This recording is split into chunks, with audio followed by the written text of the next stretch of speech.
Okay, you've got yourself a new sight, whether it's a fixed pin or a mover, or you're just changing something up on your sight and it's time to sight it in. Little tip here, of course, always use your rangefinder so that you're getting acquainted with your laser rangefinder, as well as the yardages that you're going to be shooting, whether it's half yardages, whole yardages. You know, today's laser rangefinders, especially this 1000 model, the Bone Collector Edition, is accurate, you know, under a half yard. So it'll tell you, you know, 20.3. So it can be exact, precise, and extremely quick, way quicker than taking a tape measure. First thing you do is take and put you a horizontal line.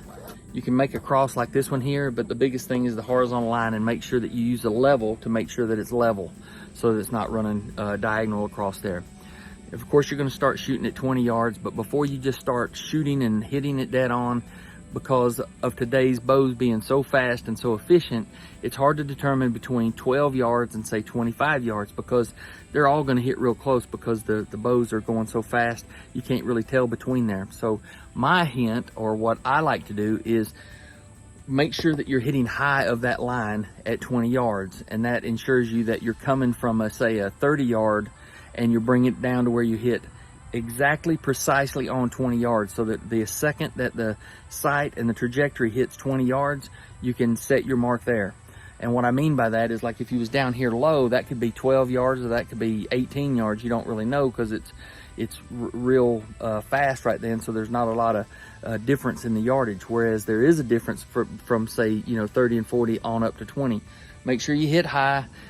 Make sure that you're bringing your groups down into the line, or you're moving your sight up to where you, when you get to 20, you're precise on 20. Then you can start going back. Take your laser rangefinder, pop your yardage, make sure you're dead on at 30, make sure you're dead on at 40, and then set each pin or each mark on your sight all the way back to as far as you'd like to go.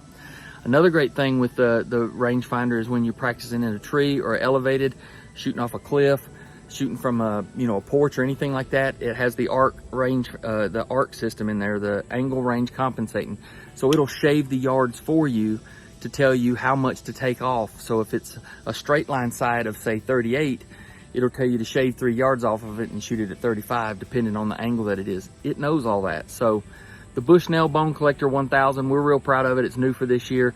Make sure that you incorporate that into your setting of your pins. Way faster, way easier, way more accurate, and you'll be familiar with it when it comes time to head to the woods. So hopefully that little hint will help you get your bow sighted in, dialed in, to where you'll be celebrating over happy gut piles for the whole season. So Bushnell Bone Collector 1000.